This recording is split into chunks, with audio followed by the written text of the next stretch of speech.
Hello, aloha. Welcome to Endangered Species Day 2022. This is a panel on protecting Hawaii sharks and fish. Hi, I'm David McGuire. I'm the director and founder of Shark Stewards, based in Berkeley, California, with the Earth Island Institute, right across from Cal Berkeley. I'm recording this from Kona, Hawaii, and I have some special guests to celebrate endangered species and inform each other and the public on how we can continue to protect endangered species and other species in the ocean from extinction. I'm recording this because I have poor bandwidth, but you will hear from our guests later on, and I'd like to introduce them in advance. We have Kaimi Kalpiko, who is a Hawaiian cultural leader, a teacher from South Kona, in Milioli'i village of Hawaii. He's been involved with traditional management of Opel and other fish, traditional fishing methods, and conservation using traditional Hawaiian methods. Kaimi is also a fisherman himself, has a deep heritage of fishing, and we'll discuss what it's like to be in what's called the last traditional fishing village of Hawaii. Also, Palafacii, who is the producer, director of The Dark Hobby. She is an accomplished filmmaker, a writer, worked in Southeast Asia and Nepal, but more recently, her work has been involved with protecting reef fish in Kona, in particular on Hawaii, from the aquarium fish trade. And we'll talk about some of that work that's being done to preserve these fish that are being collected for primarily mainland hobbyists and commercial aquarium fish traders and taking wild fish out of the ocean, which Robert Wintner, who is the founder of Snorkel Bobs here in Kona, also in Oahu and Maui, the largest dive purveyor in the islands. He's a very accomplished, award-winning author. He has a new book on Cuba.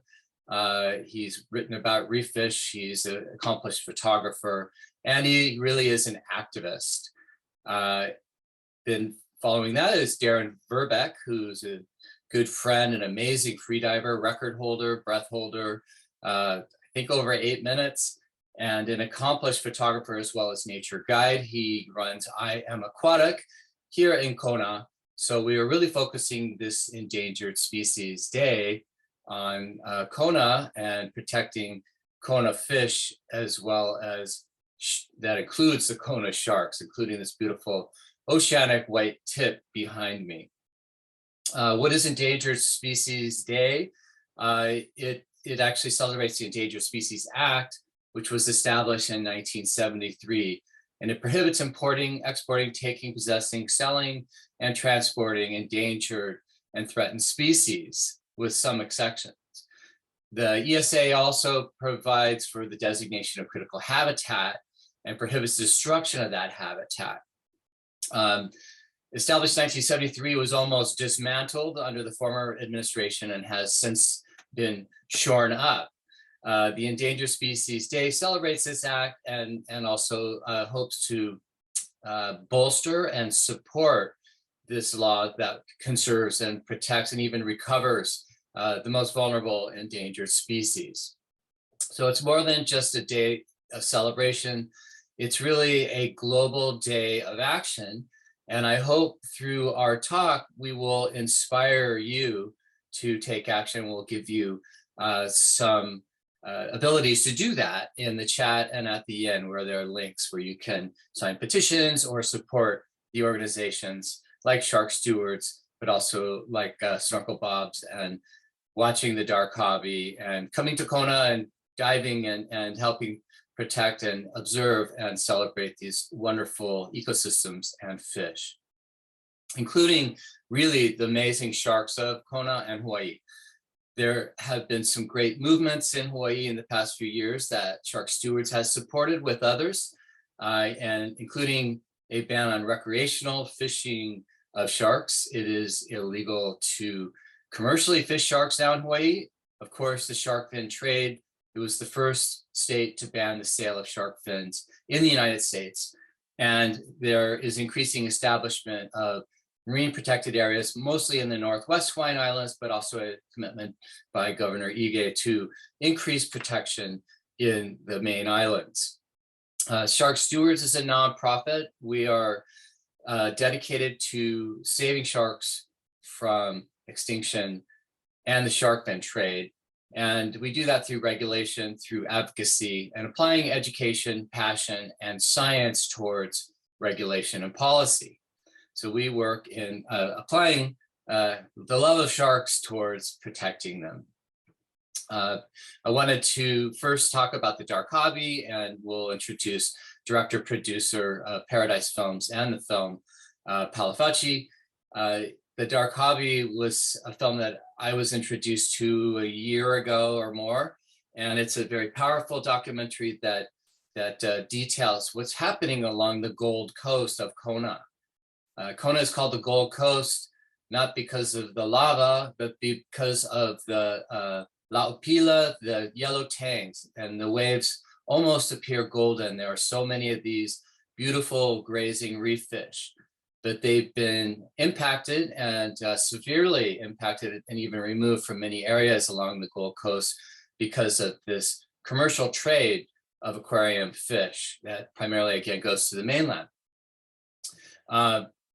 Then after Paula will follow Robert Wintner, Snorkel Bob, who has also been a real advocate and activist in trying to protect the fish that people love to come and see as tourists, people love to come and view as locals, and also some of these fish that people like to eat.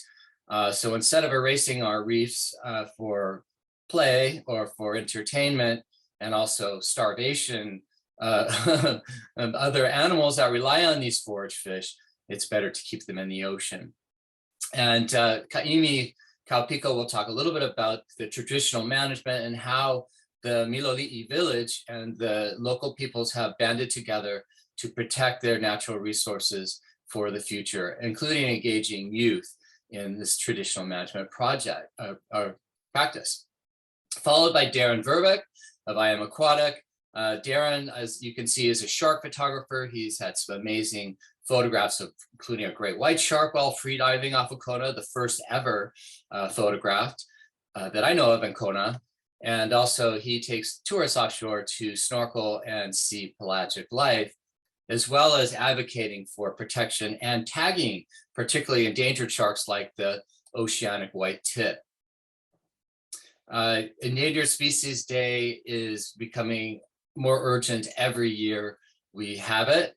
There are more than 37,000 species listed or threatened within extinction. Most of these have not been assessed, or about a third of these almost have not been even assessed. And actually there are about 1 million species or more that we still haven't even described.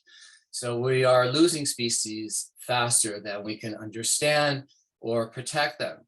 And particularly most threatened are amphibians, but also large mammals, particularly predators like grizzly bears, like wolves, and also the large sharks and rays in the ocean. Over 1/3 of sharks and rays are threatened with extinction. And of course, habitat that is critical for many of these tropical species, coral reefs in particular, such as those here in Hawaii, are severely impacted through algae, through eutrophication, through sediments, through direct damage. So we have a lot of work ahead of us to protect the remaining 66% of the reefs or so. Probably there are even less than that are in a pristine state, maybe less than 10%. So the need to protect our habitat as well as species is urgent. I'll talk a little bit about sharks and shark conservation at the end, but I want to just hand it over to Palafacii. But before I do, I'd like to just go to her website, thedarkhobby.com, and share with you this award-winning film's trailer but also there are several places that you can learn more about the film, about the issue. Also, there is a petition on how to take action. Of course, there was a strong cultural Hawaiian presence in this film, as well as scientists and, of course, activists. So I just want to show the trailer here, and then I hope it works over Zoom. And then we'll go to Paula. At the end, I'll come on. And again, I apologize for my poor bandwidth. So I cannot participate in the whole Zoom, but I will join you at the end with a summary. So here is the trailer to The Dark Hobby. Let's see if I can go to full screen.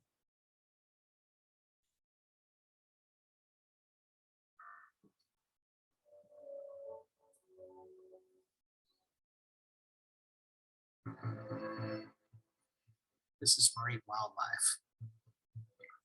This is a Hawaii treasure, and they're stealing it. You need two things to be an aquarium collector in Hawaii. It's a pulse and $50.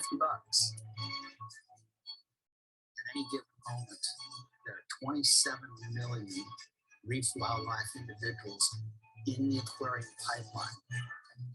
The pipeline begins at the point of capture. And it ends when the fish goes belly up in a home aquarium. The mortality rates are about 99% within a year of the point of capture. All those fish demand replacement, and the demand comes from home hobbies. That's how the system works.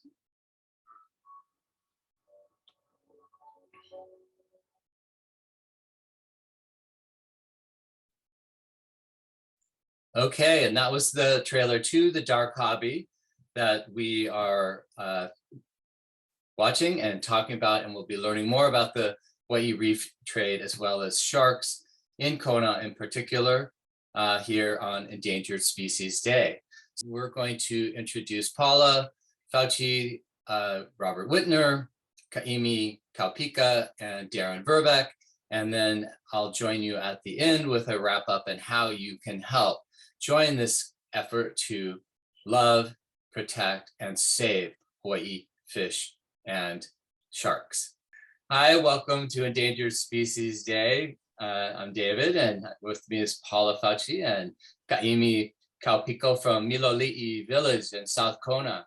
And aloha, Kaimi, and welcome. And we're very interested and excited to learn about the work that you're doing with the youth in the village, but also your experience and the ancestral knowledge that has been passed on to you in traditional fisheries practices and management, and particularly around the Opel. Aloha mai David, aloha mai Paula, o Kaimi Kaupiko ko ino no Milioli'i mai au, no ho au I hopuloa ma ke kumu o kula kua o kala. Okom, thank you for inviting me. My name is Kaimi from Milioli'i. I'm a teacher at Kala, and I'm just excited to share a little bit about the work we have been doing in our program, but also our culture and lifestyle here in Milioli'i. It's very, very unique, but I think a lot of our ohana need to rediscover their places as we live here in Milioli'i. We live under resource, and we are very deeply connected to this place. So I'm just so excited to be here today to share a little bit about our place, what we do, and what's our plans for the future. So I can begin if you want me to share anything particular. Yeah, can you tell us about, well, you're obviously involved in the Dark Hobby film and around fishing and taking of aquarium fish, but also Milioli'i is, I guess, called the last traditional Hawaiian fishing village. And tell us about that and what makes Milioli'i so unique, and what are the issues around fishing there? Yes. Thank you for bringing up our work with the Dark Hobby, but prior to that, we've been one of these last frontiers in fishing, traditional fishing, because we are still here living in Milioli'i for many, many generations. So I've been here, I think my dad and his dad and the ohana goes back at least 7 to 8 generations here in the village. And it's considered one of these last places where a lot of our ohana live sustainable. And most of us, our lifestyle is lavai'a, which is fishing. And it's something that we really, really have a deep connection to. And it's because our kupuna who lived here, that was what they did to survive, but also that is how they provided for their family. So we grew up learning many different styles of fishing, many different ways of how to be sustainable. And that's just the way our kupuna lived. I mean, that's how they maintain the balance in the ahupua'a system that we have. We still trade a lot with the people on the Mauka for things they grow on the land, and they trade for fish. So it's still the bartering system is still going on. Taking only what you can eat for your table it's still very evident in our community. We have about 250 Hawaiians that live down here. Many of us are all related. We don't live off of the electric. We have water tank catchment and generators and solar panels. So we definitely have to be resilient to survive. And even for today, it's even more evident the need to look at these ways of survival. Milioli'i is about 40 miles from Kona, off a beaten road. It's windy, kind of hard to get to. So we're very, in a sense, isolated. So what is interesting is that a lot of our families have been able to maintain our lifestyle because that's like a natural protector. But what also is evident is that if in today's world, what I see in Hawaii is a lot of pressure from outside external factors. But what we have done is have a relationship with our outside fishers. They know when they come down here, there's an expectation of what we expect because we take care of this place. Our kuleana is to malama, which is take care of all these fishing grounds. And in particularly, one of what we're very well known for is our Opel fishing hunt. Opel is a scad mackerel. Our kupunas all fish for that to provide and sustain our families. You would catch this Opel on the ledge, which is not far offshore, but far enough where they live. And we use these big hoop nets. And not many of the ohana still do it today. Actively, we have about 4 or 5 families. It's not easy. A lot of us have to, go with a partner because it's just patience and practice, and you have to know where they go and a time of day. But it's still a very, very sacred part of our life. And that's been very important to maintain that and make sure we can share that. One of the ways we have been innovative was to make sure in our school and our program, we have a project, which is teaching the kids this practice. So it doesn't only have to fall onto the ohanas to continue this. We realize the importance of continuing it, and not only for the practice and the culture, but we also realize the importance of making sure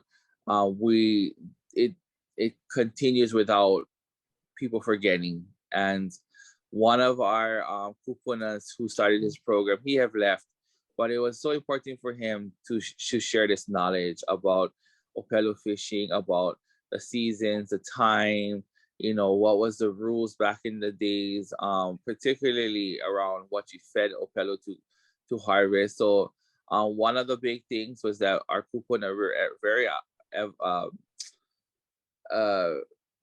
important that we only fed them a specific type of food. So like we wanted to make sure that when we continue the program, we honor that. So we only feed them vegetable, palu, which is the just basically taro and pumpkin and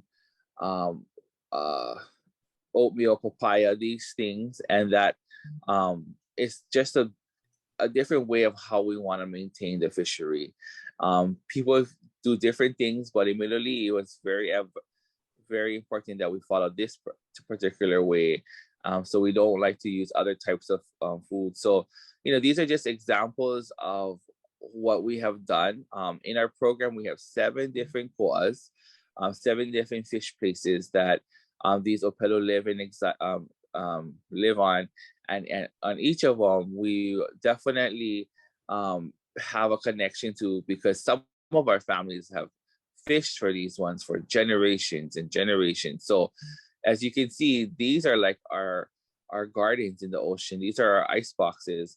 And it's so unique because we have a relationship. So when we go and feed, we always want to give back, because we're very spiritual people too. So we understand the importance of how we take care of them and how they take care of us. So it's very reciprocal. And Opelo is something we're known for. Many of the ohana that catch Opelo, they usually dry Opelo for them, and also to make a little bit money. And then many of our ohana use it for bait fish, because that's going to be used to catch the big pelagic fish. So it's very revered. It's one of the favorite fishes to eat in Milioli'i, but that's just one of many other. We do all kind of different fishing down here, but that's probably the most important fish, because that took care of the family and provided for the table. And that's one of the practices that I wanted to share with you guys today. Yeah, I was speaking with Paula about a film called The Last Opelo Man. And maybe that's who you were just referring to, Bryce Groke made. And actually Deron Verbeck, who's on this Endangered Species Day, contributed some photographs and talked about making the nets and the traditions, and one fisherman on one boat. So there's a lot of work involved before you go out on the ocean. So how is the population of the Opelo now? It's Milioli'i is considered by the state, a fisheries management area. But what does that mean? Because it sounds like really you're managing it. The people are managing it in Milioli'i, which makes it a little unique in marine protected areas. Yeah, we are a little bit different. I think, West Hawaii has a lot of rules on we're on the big island of Hawaii, particularly in West Hawaii, where fisheries managed area, fish, and we're also an FRA, or fish replenished area, because of the need to protect a lot of the resources were very evident by many of our South Kona fishing communities. But it's really our community taking that initiative to be the stewards. Yeah. So when people come, if you're not from here, you definitely will get to know us, because we're not going to just let people come in and fish. There's rules of how to conduct yourself and what you can do and what you cannot do. As we try to follow what our kupuna did, yeah, because that was how they maintained the fishery to feed us. So with these state rules, we do a lot of the initial work to make sure we educate, we share, and we also make sure they know that culturally, these ahupua'as were set up so that you take care of it and you fish in there, and that if you're from another place, you need to ask to enter. Yeah, that's typical of our culture, and not today you can just go any place and go and get stuff, which is what is happening. It's just over fishing has caused the many of these fishing grounds to almost have less and less, and it causes them to come further down to where we live, and now we have to compete with everybody else. So what we try to share is that if you take care of your place, you don't have to worry about coming to our place.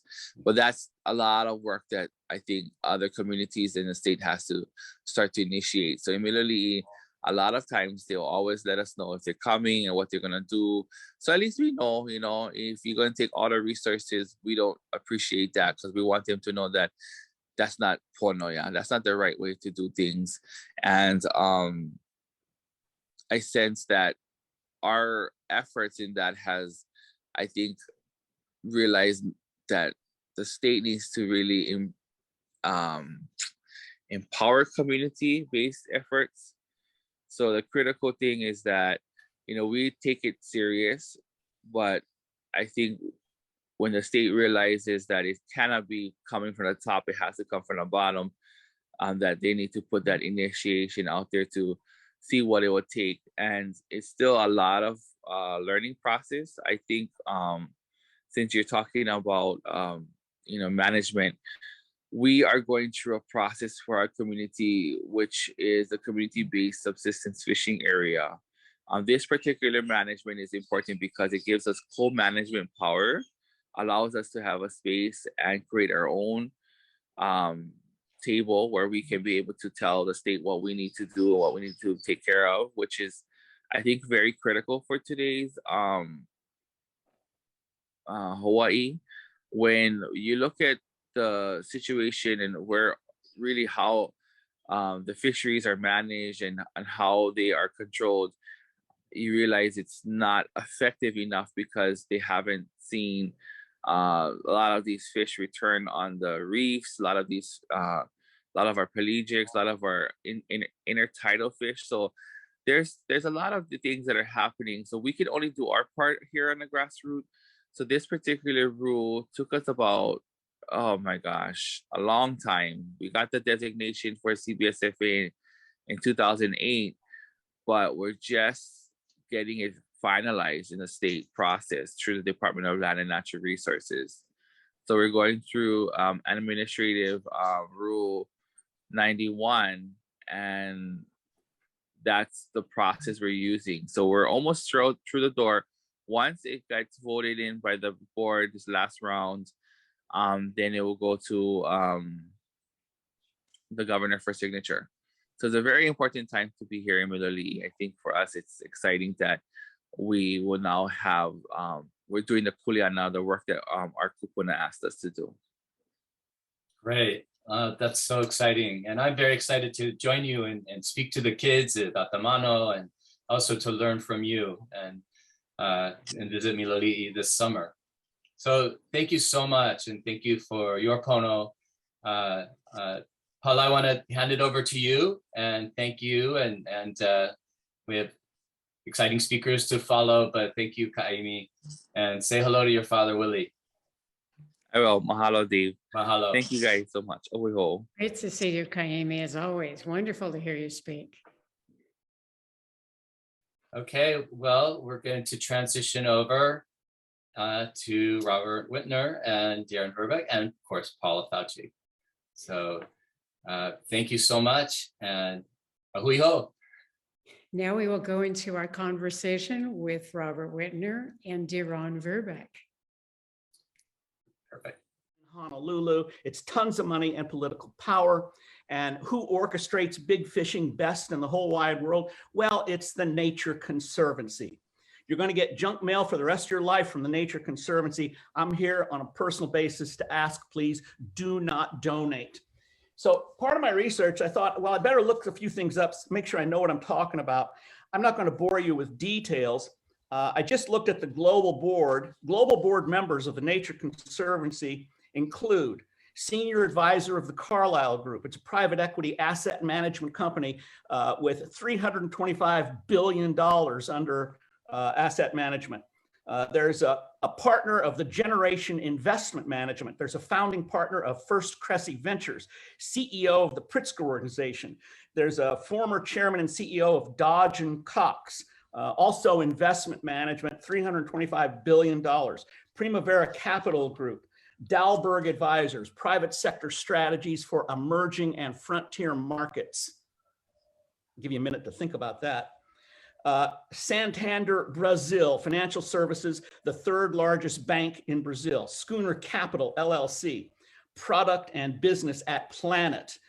Their market strategies for developing countries. And last, but certainly not least, China Capital Group. That's the Nature Conservancy nationally in the USA. Now, they just appointed 3 new directors to Hawaii. One is a head honcho with KB Ventures, an investor with corporate experience spanning 30 years. And another is with senior vice president with the Bank of Hawaii. What does this have to do with conservation? The answer is control. You know, we're talking about George Carlin, God love him, is back in the news. He passed a few years ago.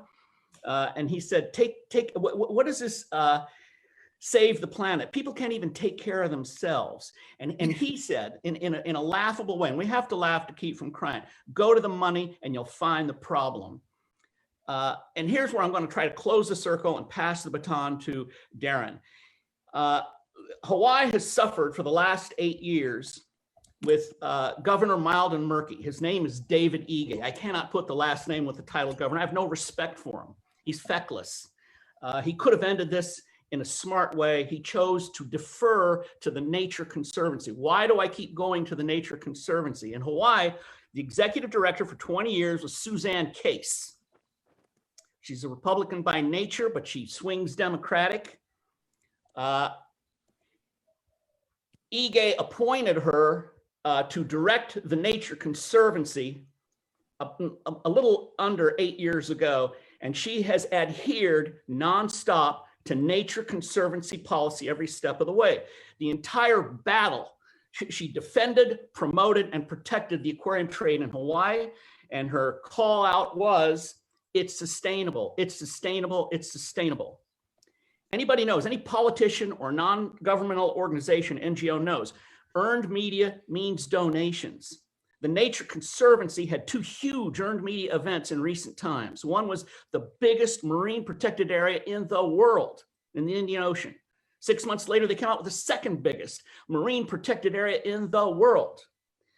And they generated tons of donations on that. If you look at the fine print, it will say that all commercial extraction in those areas can only continue if it's sustainable. Nothing changed. That's the Nature Conservancy.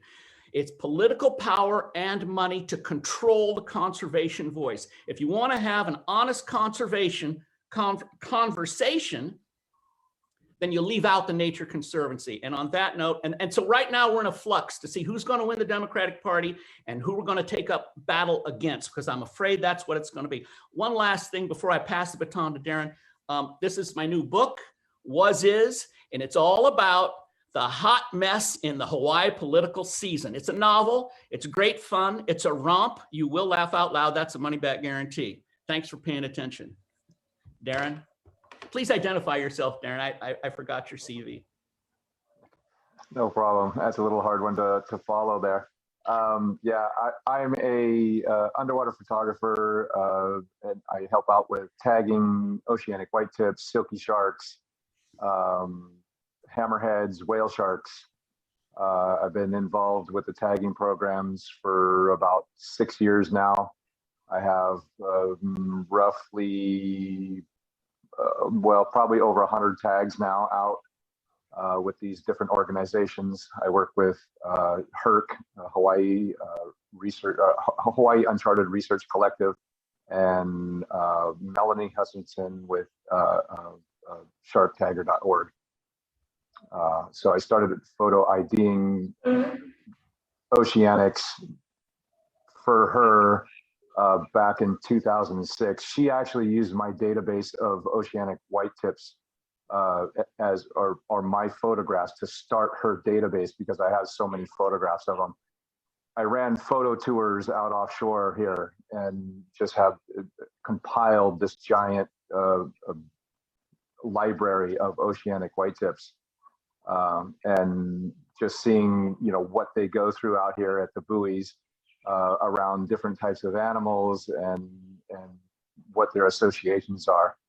I've done a couple of television shows now, tagging them, trying to get more information to help out with conservation of those types of animals. The oceanics are really threatened. The fishermen are finning them. they're not in the sense finning for consumption. They say it's a retaliation of stealing their bait or stealing their fish. So there's different cultures that think that if they injure the animal, they'll leave. It doesn't happen; they come right back. So my personal duty for the ocean has been trying to photograph and then help with the tagging. So that's my contribution. Question, Deron, I'm just guessing here, was that you who posted recently the video of the great white? Yes, that was me. I thought so, and that was phenomenal, just because you're too humble. Thank you. You posted a video, a snorkeling cache. Oh, by the way, here's a great white that happens to be as big as a small building. And you just swam right up and said, "Oh, hi, Deron, is that you?" Yeah, and you were cool as a breeze. That was well done. This is her. Thank you, brother. Yeah, thank you. This is her right here, right above me is the photograph, one of the photographs I've got of her. But yeah, that was a very interesting encounter. You know, just the last thing I would have ever expected to see here on the reef. You know, we see so many different species of sharks here, and then, you know, that was literally the last one I would have ever thought. And my brain was just processing, like, what is it? And then finally was like, oh, that's what it is. It's a great white. She's swimming right at me. Yeah, you are a shark guy. Yeah, exactly. Well, thank you. That was really interesting.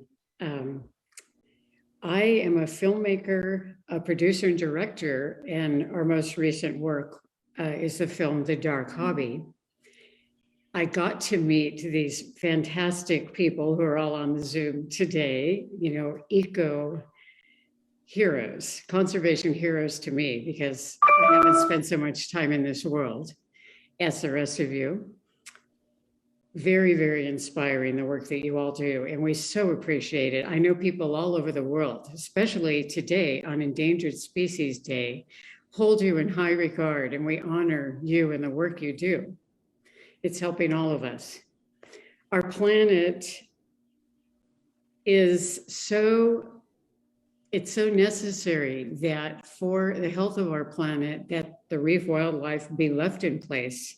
It turns out that they are responsible for about 50% of the Earth's oxygen, even more than the Amazon rainforest. This isn't a fact that people readily know. I certainly never knew anything about it, and everyone that I speak with, since this film has come out, they don't seem to have that factoid on the tip of their tongue, you know.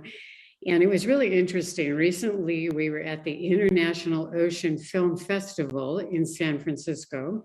David McGuire was there. He was doing a lot of hosting, a lot of hard work with wonderful people, a lot of volunteers and fantastic filmmakers. Stunning films were being shown. And I was very excited to see in another film that they also covered how reef wildlife are the ones generating this oxygen, that, you know, it's so important that they be left on the reef and they be left in their place in the reef hierarchy. It's so critical that the public knows this. They have to sit up and take notice, and this has to become something that everyone's worried about and everyone supports. So I think that, you know, whatever we can do to get that message out is very important.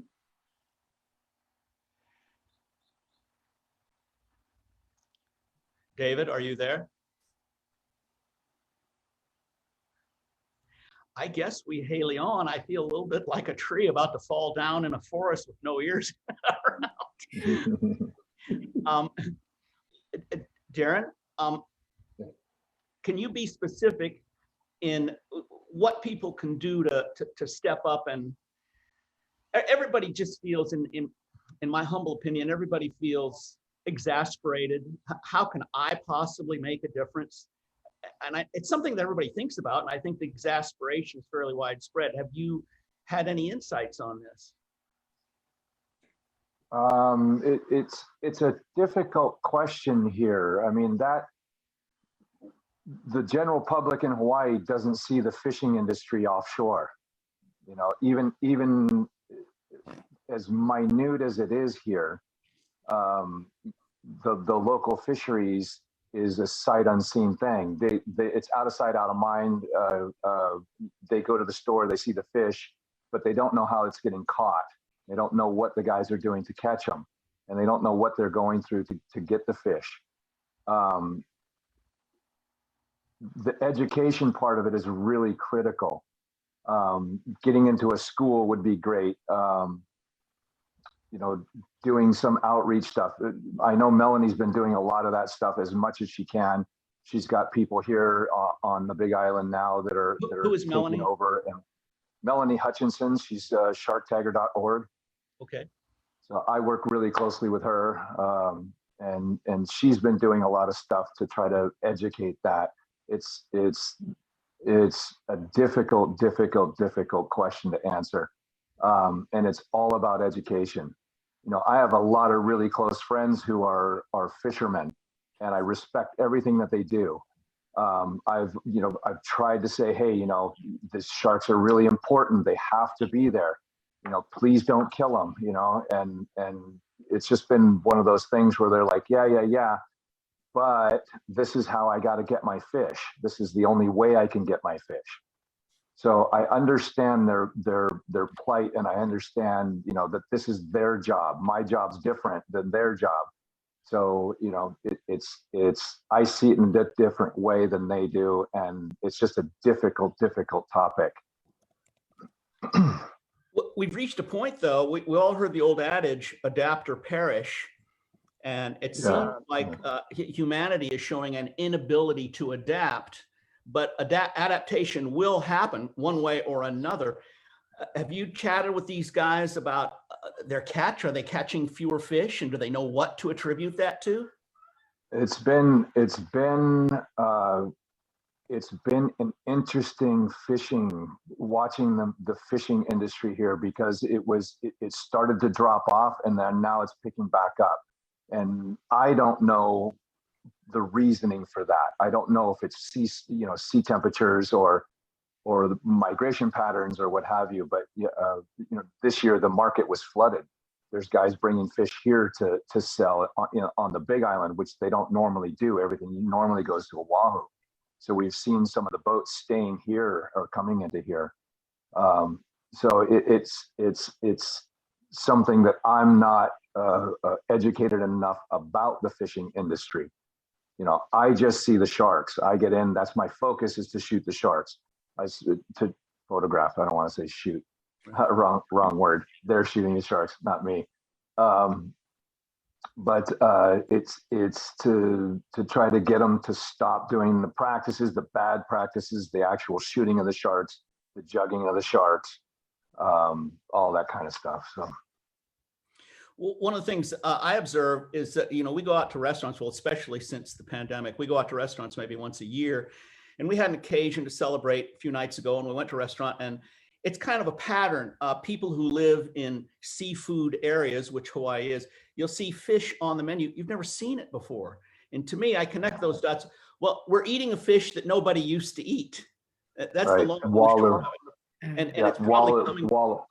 Sorry? Yeah, sorry to interrupt. Walu is a fish that has popped up on a menu that I didn't know what it was at first, but then I did some research on it, trying to figure out what it was exactly. And it's the fish is actually banned in like 16 countries. Wow. Because our bodies can't digest the oils that are in the fish. Some of the countries, they won't serve. Some of the countries that they're able to serve it will only serve 4-ounce pieces, because anything over 4 ounces, we will get sick from it. So, but it's been on a menu. I asked the restaurant, the waiter, what it was, and then he kind of explained it, but he didn't explain it well enough to me. So I had to go and research it. Mongchong's a great fish, but Opel was before Mongchong, you know, but they're from what I understand, they're just not catching that type of fish anymore. So they've switched to Mongchong. The fish we saw a couple nights ago is called hebe. I think that's correct. Yeah, And I asked yeah. the waitress, she said, well, that's a short-billed swordfish. Short-billed spearfish. Yeah. Spearfish. They're exotic, they're beautiful, and now we got people catching them commercially. And I said, well, we're not going to eat that. And she said, oh. So we're making progress here. If anybody's watching, don't do that. Don't order those things. Don't buy them at the grocery store, because if you don't recognize the name of it, chances are nobody ate it for a long, long time, and now they're eating it because it's all that's left. It's small steps that add up. All roads lead to the bottom line. It's all about the money, and it's sad, but there will be a correction. You know, that's sad too. I think it's going to happen. Paula, 2 cents. It's interesting to speak about all these different species on Endangered Species Day. You know, you're describing different types of fish that people didn't eat earlier. And the reason why, I guess they're gone. They've all been caught. What was really interesting with the Dark Hobby film is that so many people and organizations who supported it were the vegans. They are very busy. I mean, more than, or as much as the climate people and all the different, organizations you come in contact with. But David McGuire is having a hard time getting his audio and video working on this Zoom virtual panel today. And he's written here in the chat, good news is the Hawaii wire leader ban on long lines goes into effect this month, which should help protect as much as 30% of Hawaii oceanic white-tip sharks. What do you think about that? I think it's great. The reason for the wire leader is it won't part on the sharp edge of a shark's tooth. So the shark is snagged and he's going to die there one way or another. Go ahead, Deron. Melanie was instrumental in that. That was her doing. Her and another guy, Rick Rieger, were the guys that started talking about that and trying to get them to switch to the mono leaders instead of the steel leaders.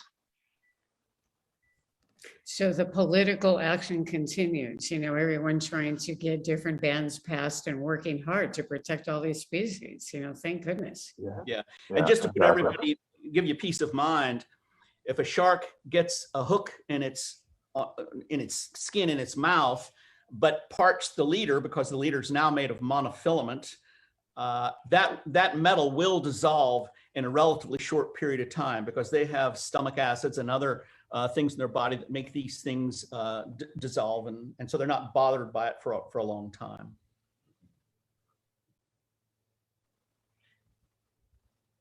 David McGuire has also said that 15 species went extinct in 2020, including 1 species of shark.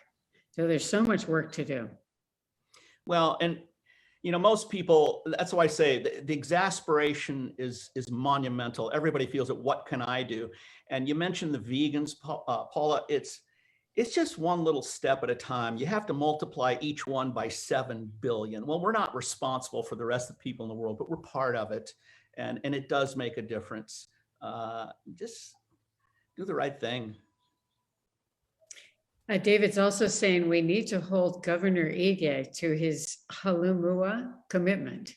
This commitment calls for the protection of at least 30% of the most sensitive nearshore waters by 2030. Nearshore waters by the year 2030.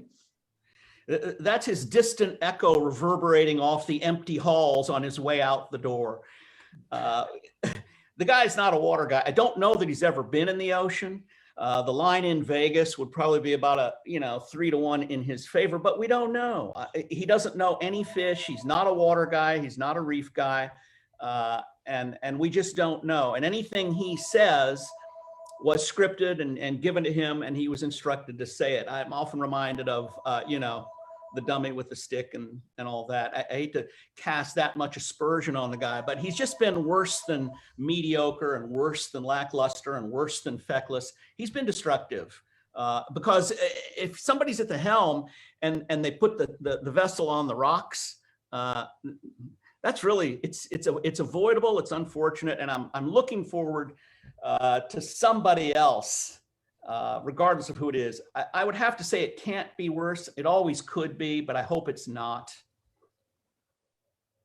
And I'm sorry that Kaimi's not here, because one of the candidates is his cousin. And I know that Kaimi and his dad, Willie, are fond of him. And I've been meaning to talk with them about having a talk with him, because, and I'm not saying his name, because he hasn't stepped up and said anything other than, and I got this secondhand, I hope it's not true, but I think it is. He said, this is his official statement: there's two sides to this aquarium trade story. And there's not two sides of it. There's ocean extraction of massive reef wildlife to feed the aquarium industry, full stop. And it comes down the pike from big fishing and the Nature Conservancy. It's a slippery slope. It's just like today you ban AK-47s, tomorrow you want to ban handguns. It's the same thing. Today you want to cut off the aquarium trade, tomorrow you'll be curtailing fishing. It was a few years ago when we had SB 1240 that could have ended the aquarium trade in Hawaii. And we had a lobbyist in the campaign, very, very expensive. And I'm going to tell this story. Please interrupt me if you have a better story. I'm telling it because I think it's a good story. It's an old Southern technique. If you ever get, caught in a speed trap or arrested for anything in the South, the old adage was, you look in the yellow pages, you find out who the judge is in the courts, and you look in the yellow pages for an attorney with the same last name as the judge, and there's your best bet for getting off. And I picked this guy because I think he was pretty capable, pretty skilled, and word was he was childhood pals with David Ige. So, well, we'll go that direction. Very expensive. And, it just came to naught. David Ige would not go against the Nature Conservancy directive, would not do it. He's just literally bound and gagged. And I use the word, or the analogy of a dummy. I use that casually, and it's not really to his advantage. Maybe it's not to mine, but it is accurate, and it's a sad situation. So I hope everybody has the wherewithal, especially if you're in Hawaii, to look at the candidates closely and vote for the best one. And that may be a dubious distinction, really. Nobody has stepped up. They all have tainted histories, and we'll see where it's going. We're not going to give up. So in June and July of last year, bans were allowed to lapse on the collection of aquarium fish for the trade. And I think that Kaimi and various people were working again to keep the campaign going into a new facet. Can you talk at all about that, about what's going on now? Do you have any insight on that, Deron? I do not. No, I'm not connected to the fish trade at all. Well, they're on the Big Island. And as you know, Kaimi Kalpiko and his father, Willie Kaupiko, work very closely with the Nature Conservancy and DLNR. It's peas in a pod, DLNR and the Nature Conservancy. And they get along with them much better than I do. Willie, Kaimi's father, is very effective politically. And I've spoken with Willie about this because he's effective with them because he's a nice guy. And sometimes we argue on who would be better to present an idea. And I say, Willie, it's obviously you. You're nicer. They're not afraid of you. They know you're not going to stir up any trouble. And it's true. And Willie gets a lot of stuff done. Willie's got patience. I'll give him that. I just can't be hopeful that it's going to make any difference.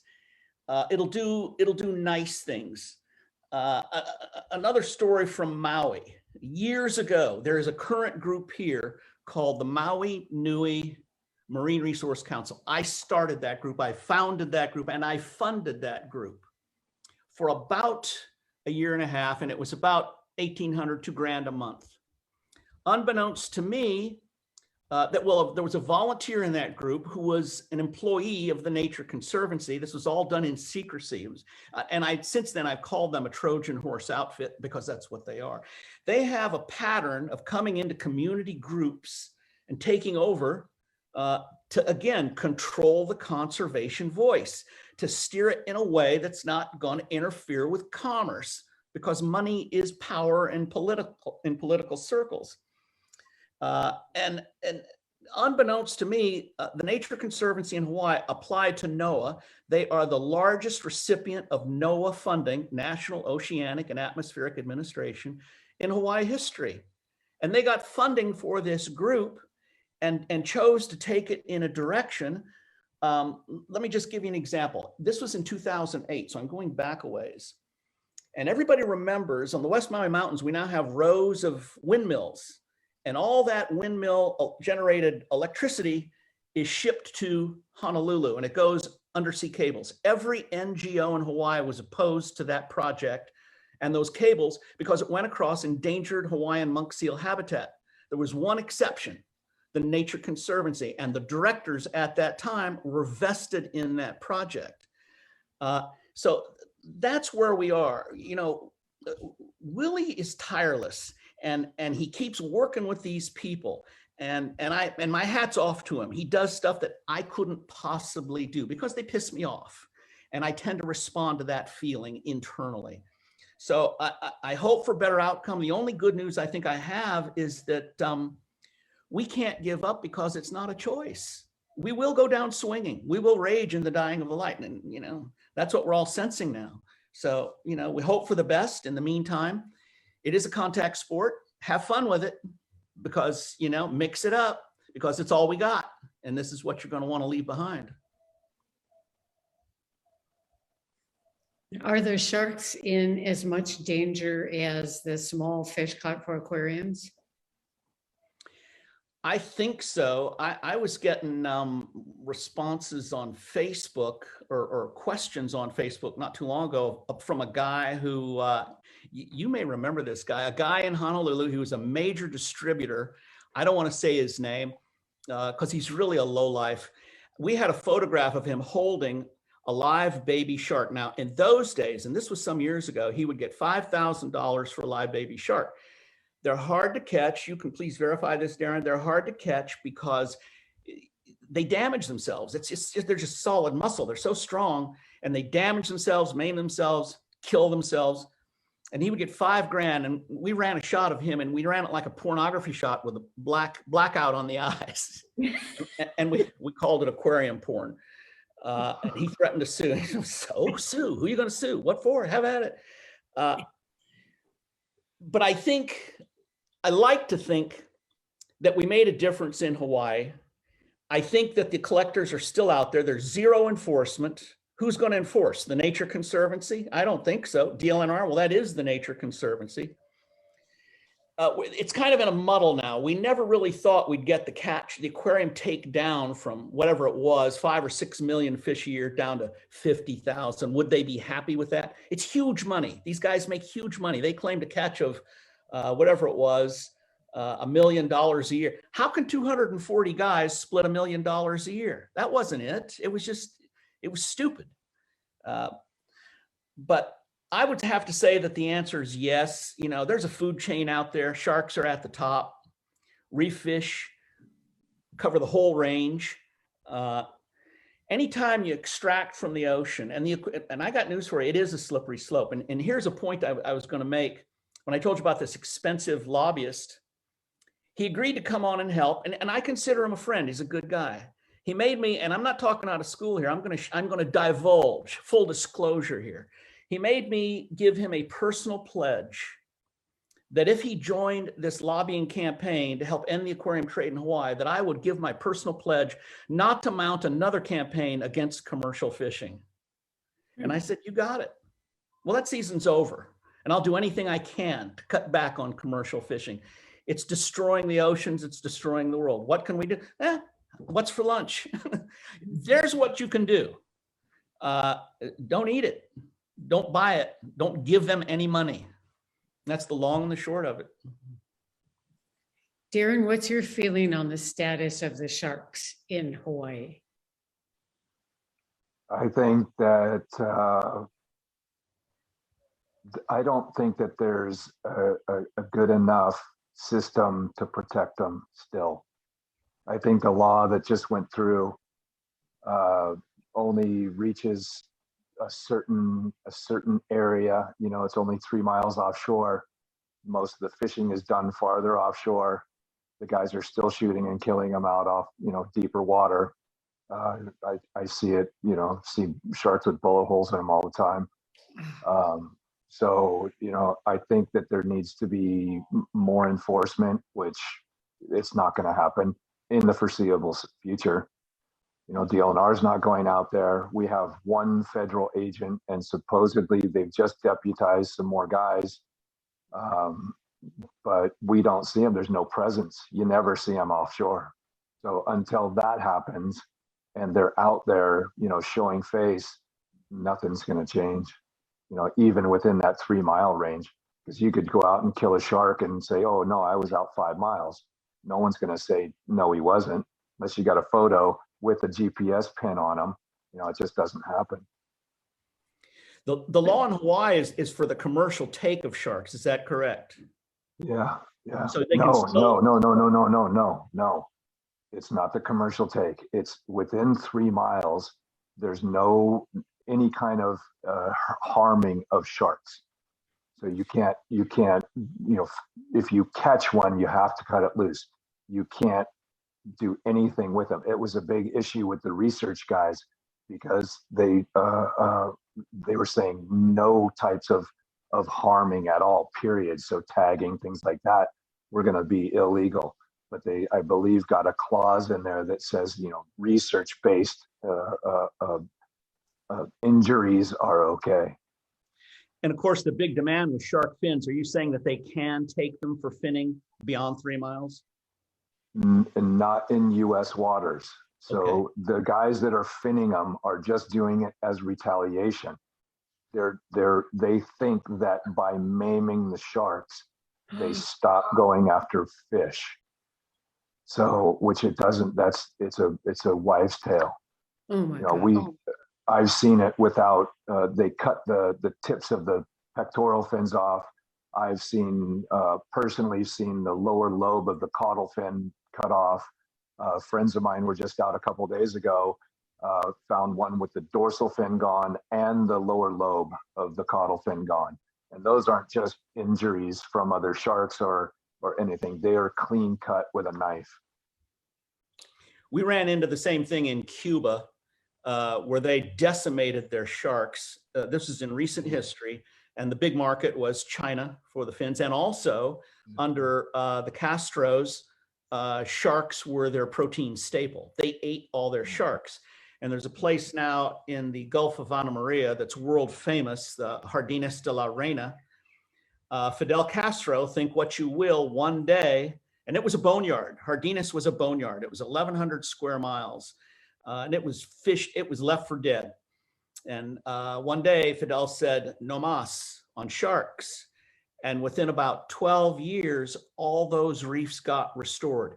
If you're a fisherman and you're listening, take heed. If you take out the top of the food chain, you have trophic cascading.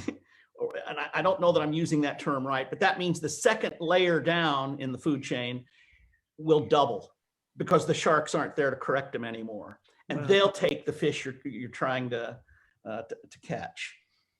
It's a no-win situation. If you interrupt the food chain and nature's natural plateau of species, you kill everything, and it won't work. And it's just a lot of that is just, I think, based on frustration, poverty, fear, hatred, and it's just too bad. And it all comes down to overpopulation.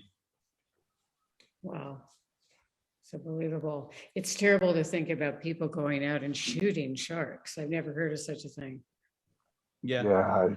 I've been in the water. I was out trying to tag oceanics, and had a guy shooting at, literally he was so close that I could see the bullets hitting the water, and the two sharks underneath, he was throwing pieces of ahi into the water, and they were fighting over the ahi. And one of the sharks, they both came after me as he moved, because I asked him, I yelled and said, hey, can you please stop shooting the sharks? And he turned around and he held up his gun. He goes, yeah, I'm shooting the sharks. And I said, no. I said, I know, please stop shooting them. And I said, I'm trying to tag them. And I showed the tag. And he said, oh, yeah, okay. So he took off. The sharks came to me. And I was able to get one of the tags in, but the other one, you know, they're all frenzied out. The other one literally ran into me, bumped my hand. I thought I was going to get bit, but it didn't bite me. But I was able to spin around and tag the other shark that had 9 bullet holes in it. Wow. And luckily, who knows if it survived more than 3 days. The tag didn't embed deep enough, and the tag popped out after 3 days. But it was still alive after 3 days from the data on the tag. Oh my goodness. We see. Go ahead. Sorry. Are sharks important to the Hawaiian people in terms of their cultural and spiritual connection to the ocean? They say that, yes, they say they're their aumakua, but I don't get it, because there's local guys out there shooting them, so I don't understand it. There's a caveat. There's a caveat to aumakua. Aumakua is a spirit guide. It's the tertiary level. It's like we have id, ego, super ego, and the aumakua is the super ego, and aumakua goes to a family. And there's an old saying, and it's just the way it is. One man's aumakua is another man's lunch, and it's the way that they get along. But those who have shark as an aumakua would never harm it, and certainly never eat it. And it's the same with honu. Our friend Kimokeoka Pahulehua, his aumakua is honu, and he would never harm one. He would always protect them, and he has them tattooed all over his body. But aumakua is an interesting phenom, and I love it personally. And I've always felt connected to shark. It's just, it's nothing as simple or straightforward as you might think. No, nothing is exactly. It would be nice if sharks got a better rap. They need a telescope or something to get out there. Yeah, sorry. I have a comment about that. I think that is true to a certain degree. I think that now people are trying to make them too much like puppy dogs. Like, they're beautiful, they're cuddly, they're cute, all this kind of stuff. And I think the spectrum is swinging way too far to that side. Yeah. They're not something that you should be going out and putting your hands on. You're not, they're not cute, cuddly animals. These things will eat you as fast as they possibly could. If you allowed them to, they will, try to eat you. That's all they're doing out there, is they're picking up food. They eat, they mate, and they poop. That's it. So it's the tourism industry, which I'm in, is trying to turn them into this cute, cuddly animal, which they're not. There's already been an attack out here. It wasn't really, it was I believe, an exploratory or territorial bite by an oceanic. It happened to a friend of mine. I wasn't there. I didn't get to be involved in it. But I've seen the video of it, and I believe it was a territorial issue. But it was because there was people in the water. The things just turned bad. There was a really bad attack in Moorea, 2019. A woman lost her bit through both of her arms and took off her entire left side breast. She didn't die, which is miraculous. Thank God she was okay, that survived. But it's because these people are going out and looking at animals. They're putting too many people in the water at the same time. There's a lot of guides now here, and they don't have the experience. People don't understand that when on my days off, if I get a chance, I go out offshore and get in with these animals to photograph them. I go out and I go fishing. I do all these things that I do on my days off. A lot of them don't. They just go out on their days that they're working, they're jumping in with these animals. I just think that it's getting a little bit too out of hand with the cute, cuddly part of it, because they are not cute and cuddly. They will try to eat something that they don't know what it is. You know, they're investigating. They're coming in. Friends of mine saw it just the other day. I wasn't out with them, but they had a shark come in super, super fast. And it's just one of those things that it's not gonna be a matter of when it's gonna happen, or if it's gonna happen. It's gonna be a matter of when it's gonna happen again. That's a great point, because, you know, we've gone from one extreme to the other, and extremes tend to be bad news. I'm going to share a story. I don't have nearly the shark exposure that you have, Deron. I already shared this with Paula. This happened in 2020, very tough year for a lot of people, and I had some personal losses that year. And I was on a dive we've taken 100 times, Red Hill, right here, South Maui, and it's about a 50-foot bottom. And I looked up and I saw this huge vertical thing just in the distance. And I said to myself, that's not a mammal, that's a fish. And I knew who it was. And so I just was making my way back. It was, you know, last part of the dive, making my way back to the mooring. And all of a sudden, just jetting in from the right was a tiger. And it was my first close encounter. And she stopped, you know their behavior. She stopped, fish don't turn their heads. And she just rolled her eye over me. And I'm told that's what they do. And I was personally disappointed in me because of the rapid heartbeat and the rapid breathing. And then she jetted on. And we know that, you know, maximum size of males is about 15 feet. Females go 17 feet, maybe 19. And my first thought was, this is more than 19 feet.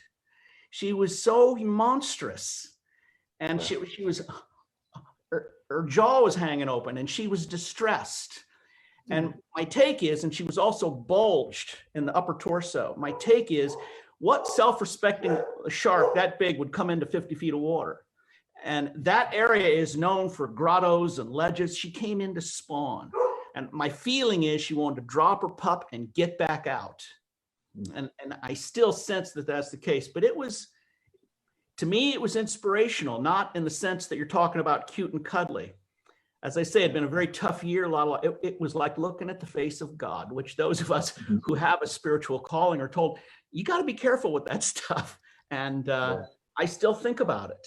And it was just a wonderful exposure. Yeah. I think we're out of time. Paula, can you wrap it up? Absolutely. Thank you so much, everyone, for participating today in this virtual panel on Endangered Species Day. David is saying there's a bill in the US Congress right now to ban the sale of shark fins in the entire United States. Please forward this to everyone, and we should urge that this legislation be passed to ban the sale and trade of shark fins in the United States. Thank you, everyone, for joining us today, and thank you, David, for hosting us, Shark Stewards and David McGuire. Thank you, David. Nice meeting you guys. Thanks, Deron. Aloha. Thank you, Jane. Yeah, aloha. Aloha. Wintner, who led off, Palafacii, who helped us moderate with the dark hobby, and Deron Verbeck.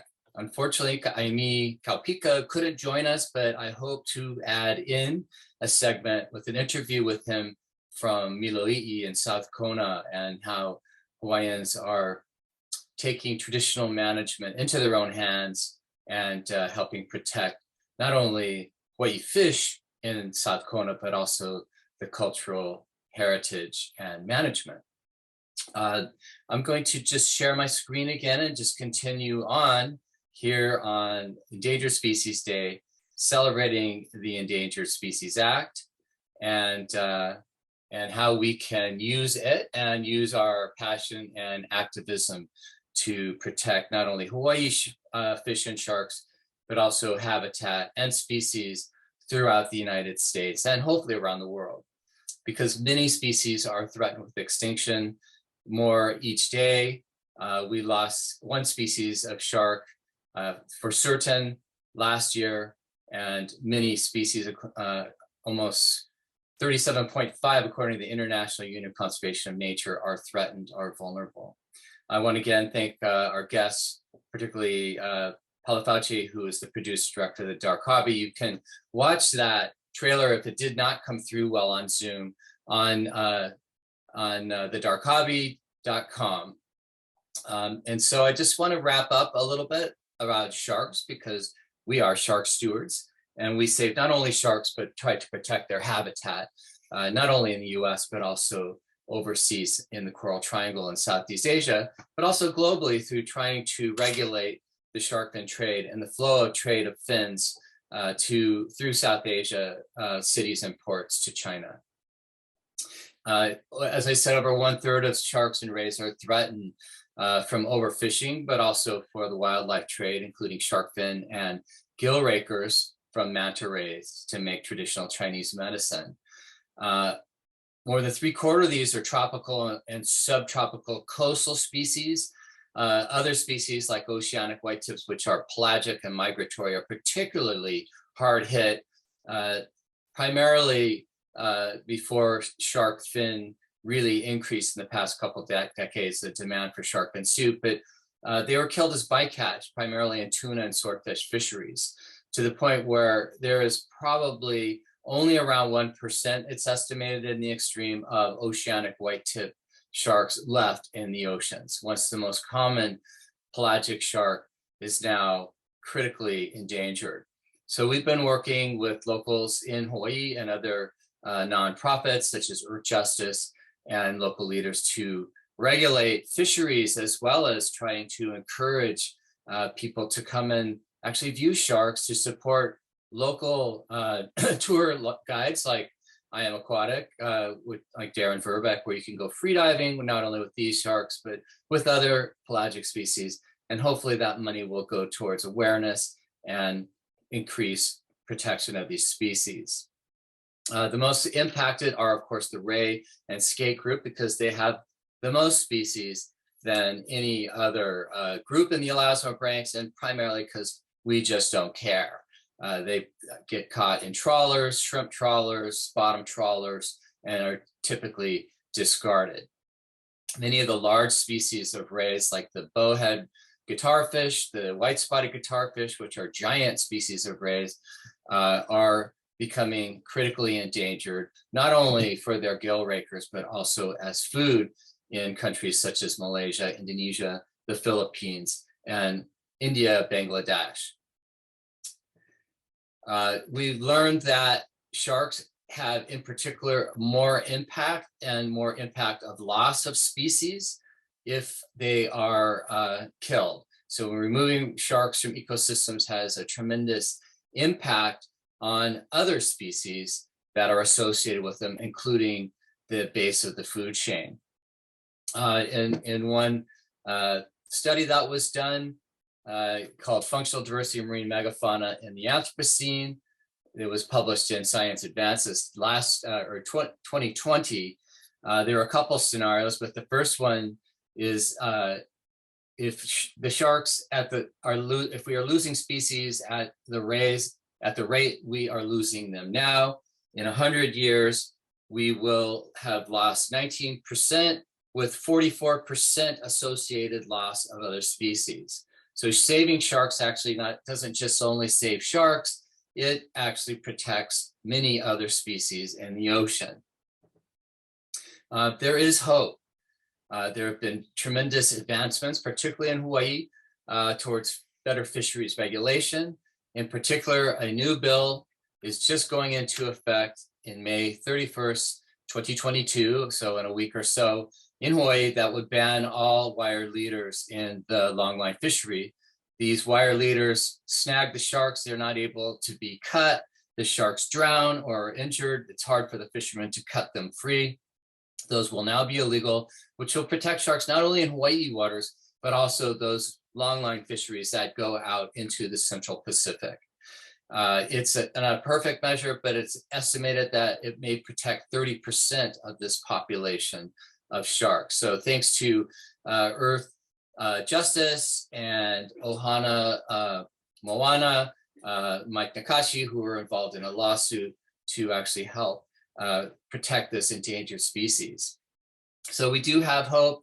There was an advancement towards uplisting these species. Shark stewards will be at CITES in Panama this year, trying to move them up from Appendix 2 to Appendix 1, as well as listing around 30 other species of elasmobranchs to primarily protect them from the trade and overfishing. We need to protect their home as well. There is a UN initiative that's also been embraced by President Biden and also the governors of California and Hawaii to commit to protecting 30% of coastal ocean spaces by 2030. The oceans are almost 71% of our planet, most of the habitable life on Earth. It provides over half our oxygen. More species live in the ocean than any place else on the planet. And we've only protected less than 10%, and far less than 7% is truly protected in no fishing areas. Governor Ige has a program called Holomua. He's committed to 30% protecting Hawaii's critical or most important marine spaces through marine managed areas. We're going to try to hold him to that, including off of the Kona coast, where some of this aquarium reef fishing is impacting not only the fish, but also the coral, because these fish are eating the algae that grows on the coral and can overgrow and kill it. So protecting not only the fish, but also the habitat is critical for ocean health and also for the health of the local economy. There's a new initiative to even further increase the Papahanaumokuakea, which is a national marine monument established in 2006, to make it our 15th national marine sanctuary, which would provide more funding, better science, more marine debris removal, and better assessment of the species in really the largest marine protected area in the North Pacific, as well as the US's largest marine protected area, but one of the most diverse. Most of the coral in US waters exists in this area, and it has significant cultural value for Hawaiians as well. So you can go to our website and voice your opinion that will go into the public support documents to increase our national marine sanctuary system in the Papahanaumokuakea. So I just want to leave you with a thought. It really is in the young people's hands. We need to provide them with the pono, the knowledge and the respect, and give them the tools to continue working harder to protect our ocean and to combat this endangerment of species. If the current trajectories are maintained, we're in the next 100 years, we can lose on average 18% of marine megafauna species, meaning a loss of 11% of ecological functions. And it could be even more dire. So it's incumbent upon us to not only love and protect, but work critically. It is an urgent matter that we protect our oceans and the life that lives in it, wherever we live and however we can do it. Please join us, support our team members that you heard today. Come visit Kona and support tourism that will go towards conservation, proper tourism. I just want to leave you with a thought by E.O. Wilson. He said, unless we move quickly to protect global biodiversity, we will soon lose most of the species composing life on Earth. And most of that life is in the ocean. So thank you to my sponsors and the Earth Island Institute. Especially thank you to Kaimi Kalpiko, to Robert Wintner, to Palafacii and Deron Verbeck on this Endangered Species Day. Celebrate and protect endangered species every day of the year, not just the third Friday in May. And follow us on social media, donate if you can, and please share this message. Thanks again. We appreciate you signing on, listening live on Facebook, but also this will go on YouTube and will also be on Shark Stewards Facebook, as well as shared by our partners. Thanks again. Bye now.